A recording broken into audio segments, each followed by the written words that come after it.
When a man enters an environment and his silence speaks louder than the speech of others, you are faced with something rare. Presence. It's not the haircut, the size of the bicep, or the mark of the watch. It's what this man conveys without having to say a word. This is what the Stoic cultivated, a presence built on self-mastery. Women and the world respond to the energy of a man who knows who he is. Not because he shows off, but because he doesn't need to prove himself. The appearance may impress for a few seconds, but the presence marks forever. And presence is born of inner silence, of the balance between reason and instinct, of the trained mind that is not shaken by nonsense. Stoicism teaches that true power is internal. You may not control the opinions of others, but you control how you position yourself in front of them. The man who masters himself does not need to compete with anyone else because he has already overcome the only real adversary, his ego.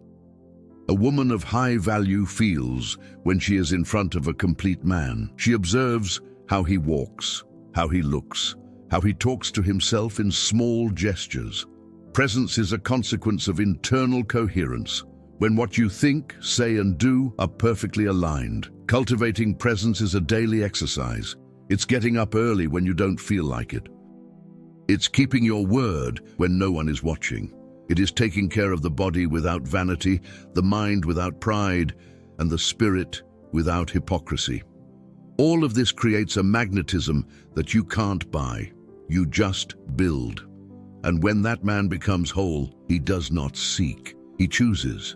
Because the universe is in charge of bringing together everything that is in tune with the frequency of its excellence, women included. Most men do not fail for lack of ability. They fail because they were guided by lost voices. They learned to conquer women with advice from those who never had mastery over themselves. They were shaped by insecure friends, absent parents, broken examples, and they called it real life. The Stoic man questions. He does not accept lessons from those who do not practice what he preaches. He observes who has real results, who walks with honor, who leads his own life. Most just react to the world. The Stoic chooses how he will act based on principles, not on passing emotions or popular opinions. We grew up hearing that real men get everyone, that you have to try until you get a yes. But this is a pedagogy of despair. The Stoic does not beg for attention. He becomes someone so upright, so focused on his own construction, that any woman outside his standard of value becomes irrelevant. And do you know why? Because he understood that the energy spent trying to impress random women is the same that could be used to master his art, his body, his mind. When man shifts his focus from the external to the internal, the game changes. True learning does not come from the noise of others, but from the silence of discipline. The centered man observes more than he speaks, trains more than he posts, lives more than he complains. He learns from life, from mistakes, and from the greats who came before him, never from the majority. And that's why he doesn't fail. Because he doesn't copy, he builds. From an early age, man is surrounded by an invisible pressure. Do this to be accepted. Take that girl or they'll laugh at you. Don't sit down, react, prove something. And so he becomes a slave to a narrative he did not write. Imprisoned, without bars, but chained by the fear of not being man enough. The Stoic breaks these chains with the blade of consciousness. He understands that true freedom is internal, that pleasing others is the shortcut to losing yourself. He doesn't measure his actions by the reaction of others, but by the values he has built. And this is rare because it hurts. It requires courage to be alone until it becomes whole. Lost friends will applaud you when you go out of your way to please someone. They call partnership what is actually sabotage in disguise. But the man who lives through the eyes of others will never see clearly who he really is. Stoic philosophy reminds us that the opinion of others is noise. What matters is your uprightness of character. It is the silence of your consciousness as you lay your head on the pillow. The Stoics did not allow themselves to be corrupted by applause or by judgment. You don't have to prove anything to anyone. He needs to prove to himself that he can become what he was born to be. And that starts when you stop blindly following those who never had direction.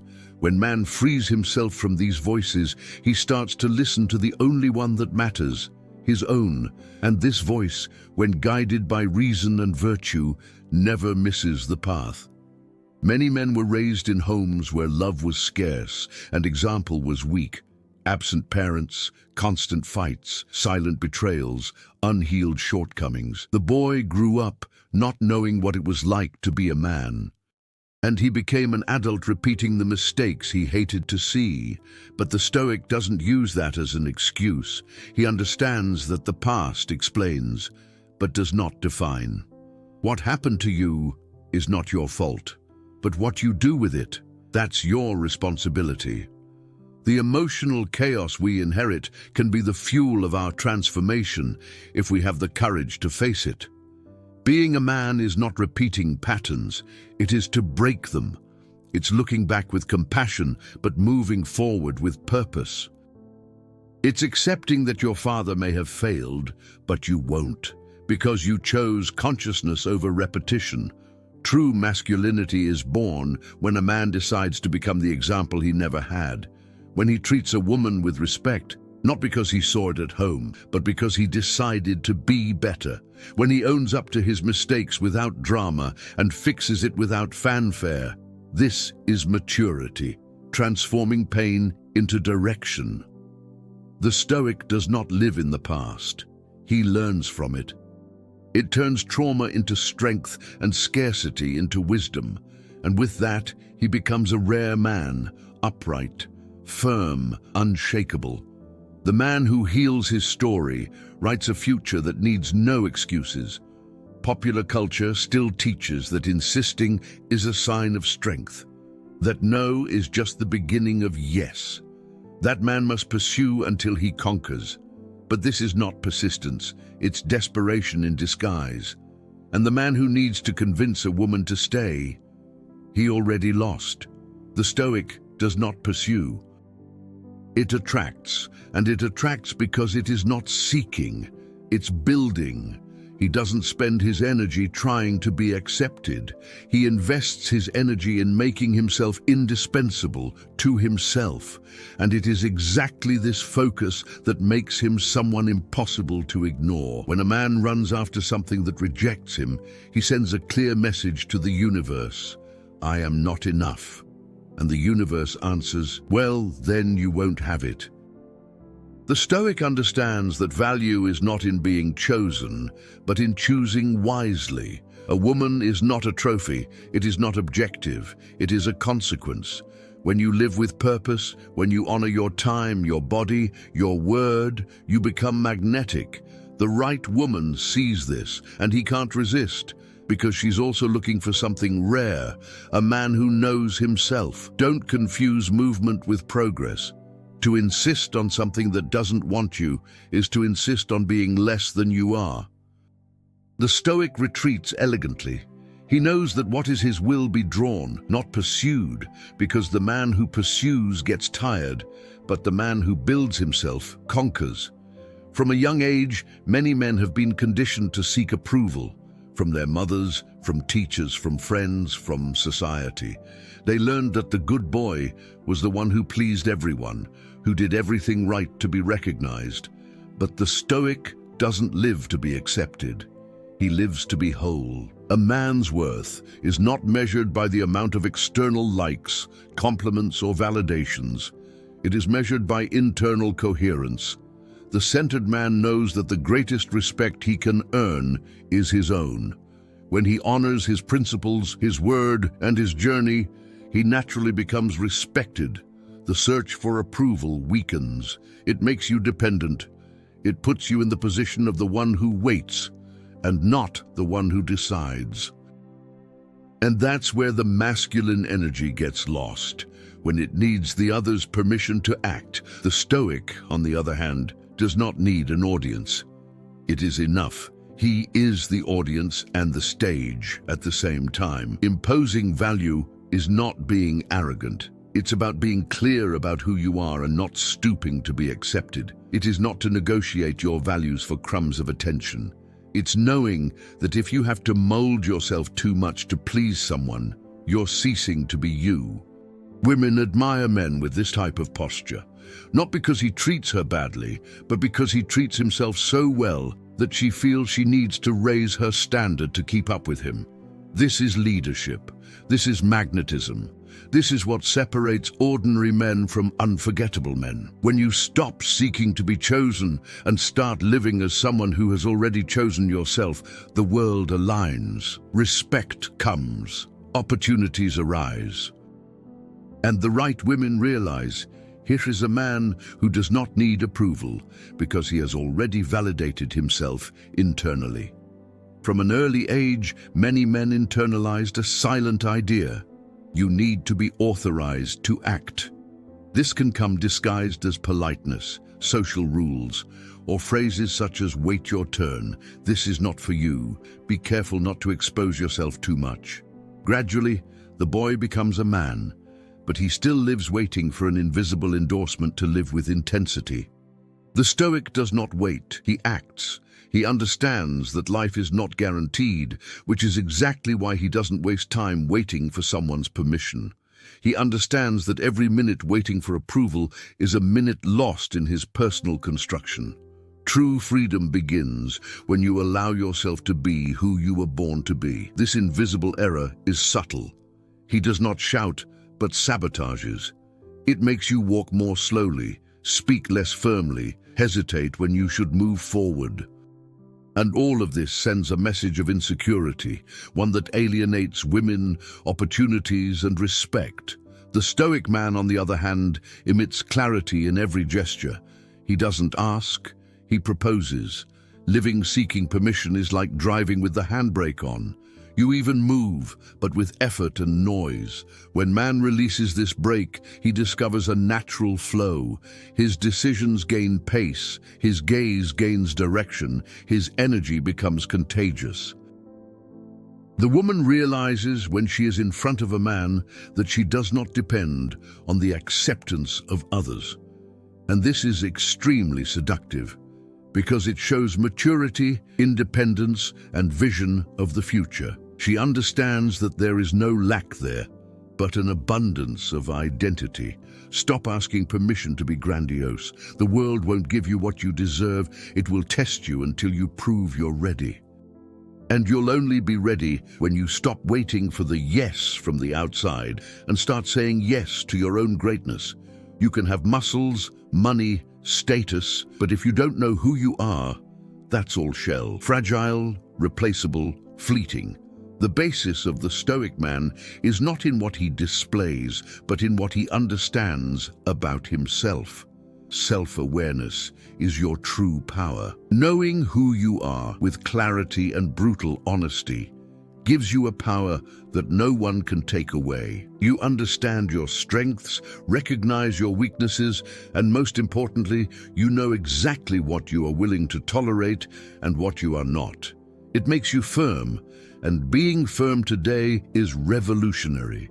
Self-awareness also means understanding the impact you have on others, how you talk, how you behave, what you tolerate, and what you promote. The Stoic man observes more than he reacts. He does not live on autopilot. He chooses at each moment how he will act, even under pressure. This level of presence and dominance scares some and attracts many. An intelligent woman realizes this from afar. She knows that she is in front of a rare man who will not get lost in emotions, who knows how to listen without being silent and speak without attacking. A man who doesn't need to prove it because he already knows. Self-awareness is also the first step to excellence. How are you going to evolve if you don't even know where you are? How are you going to become number one for yourself if you keep trying to be number 10 for others? The path begins with the courage to look in the mirror and not look away. And when this man grows inside, everything around him is transformed. He doesn't need to hunt. He becomes the destination. Society screams that men need status, a fit body, money in their pockets. And yes, these things are important, but they are not the pillar. What sustains a real man is what doesn't appear on Instagram: his discipline, his character, his quiet constancy. The Stoic understands that the external is fragile. An accident takes away the shape.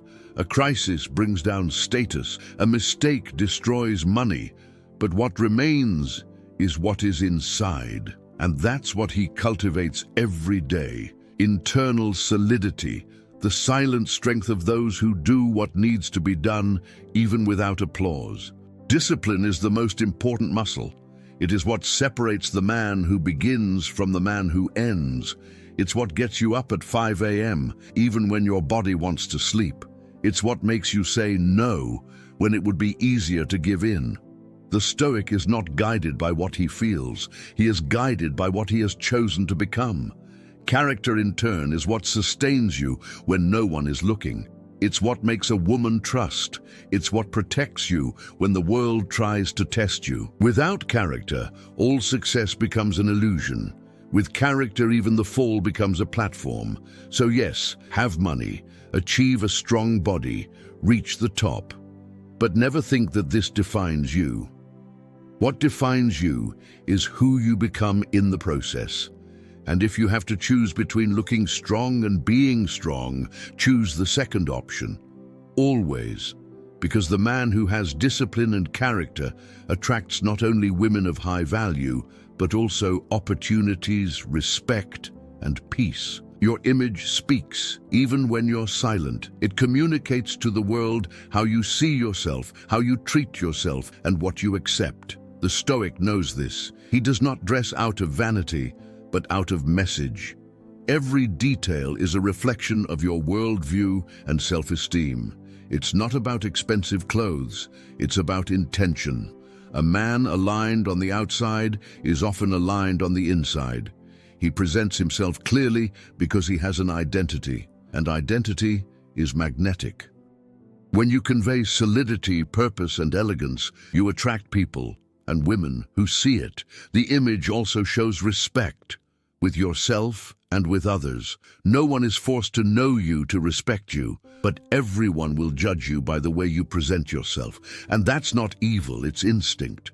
The human mind interprets visual cues all the time. Use this to your advantage.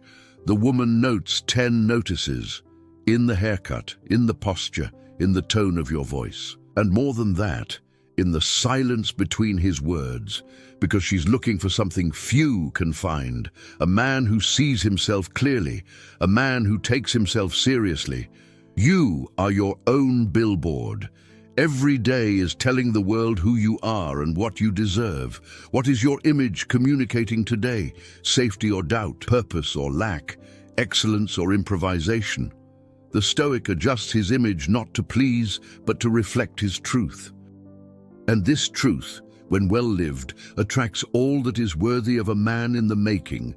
A man can have brilliant ideas, ambitious goals, and even results. But if he doesn't take care of himself, something is broken. The way you treat yourself speaks volumes about how much you value yourself. The Stoic understands this. The body is the temple of the mind, and taking care of it is not futility. It is self-respect. You don't need to have a magazine cover aesthetic pattern, but it needs to be clean, aligned with presence. Cut nails, fresh breath, cared for skin, clean and well-fitting clothes. This is not vanity. It's order, and the world respects those who are in order. Self-care is a silent declaration that you love yourself, and those who love yourself respect each other, and those who respect themselves do not surrender to any situation, to any woman, to any energy. The Stoic man is selective because he knows his own worth. And it conveys that value without saying a word. A woman with a grade of 10 notices this in the details. And we are not talking about a brand. We are talking about posture, smell, firmness in the gaze, coherence in dressing. The man who takes care of himself exudes natural authority. He doesn't force anything, he is, and that's enough. Neglect of one's own body often reveals a deeper neglect of one's dreams, of one's own mind, of one's own path. The disciplined man understands that everything is connected. Training the body is also training the soul. Self-care isn't just about you looking good, it's about you reminding yourself every single day that you're becoming the best man you can be. And this type of man does not attract just any woman, he attracts the right woman. Before you say any words, your body has already told its story. His gait, his gaze, his gestures communicates everything. The Stoic knows this and masters this silent field. He does not exaggerate, he doesn't dramatize, he just moves with awareness. The centered man does not need to inflate his chest or lift his chin as a sign of superiority. His posture speaks of strength without arrogance. He looks you in the eye, but calmly. He occupies the space, but with respect. His body language says, "I'm here whole," without having to prove anything. This is rare, and so it is powerful. In a world where most people try to attract attention, the man who conveys stability with simplicity shines effortlessly. He attracts glances without seeking. He imposes presence with softness. Women sensitive to this energy cannot resist, because they realize that there is a man with ballast there, with a base, with an axis. And this is extremely seductive, because emotional security is expressed in the body before it is confirmed in the conversation. But this requires training. You won't acquire this body language by reading hints or feigning confidence. It is born when you take care of the mind, body, and attitudes, when you walk with purpose and live with truth, firmness without arrogance, presence without invasion, magnetism without artifice. This is the mark of the man who knows himself and who therefore communicates power without having to speak loudly. You can say what you want, but what really convinces is what you do. Their behavior reveals their values, their worldview, and their relationship with time itself. The Stoic man understands that every attitude is a symbol, and symbols do not lie. The world watches. And more than that, women feel it. A man who acts clearly, who delivers what he promises, who is on time, and who treats others with respect stands out. Because mess, excuses, and improvisation are commonplace today, the behavior of the centered man is sober. He does not exalt himself to attract attention, he does not humble himself to please. He just does what has to be done at the right time with excellence. And that's magnetic because it's rare. And what is rare is valuable. This type of man may even be silent, but he never goes unnoticed. He does not seduce with ready-made phrases, but with authentic actions. He doesn't seek the spotlight. He becomes a reference. And those who have this type of attitude do not run after it. He is followed. The Stoic believes that words should be few, but gestures should be intense. This is how you build reputation, trust, and desire. The woman of high value recognizes this. She sees someone there who doesn't talk about what he's going to do. He's already doing it. Talk less, be more, because whoever is doesn't need to convince. Do you want a 10-grade woman? A beautiful, intelligent, mature woman, aligned with purpose and values. So stop now and ask yourself, are you the kind of man she would choose? Element. This question changes everything because it forces you to look at yourself with truth. The Stoic knows that what he attracts is directly linked to what he is. There is no miracle, there is coherence. If you live as an emotional teenager, you'll attract shallow relationships. If you live as a man of value, you naturally filter out those who approach. This awareness changes the focus. Instead of looking for the ideal partner, you start to become the ideal man. And this isn't about perfection, it's about constant evolution. It's about waking up every day and asking yourself, what can I improve today? And act on that. Being the kind of man the woman you want to admire means taking care of your mind, body, words, finances, posture, and social circle. It means having a vision of the future, firmness in values, and lightness in relationships. It means not to accept anything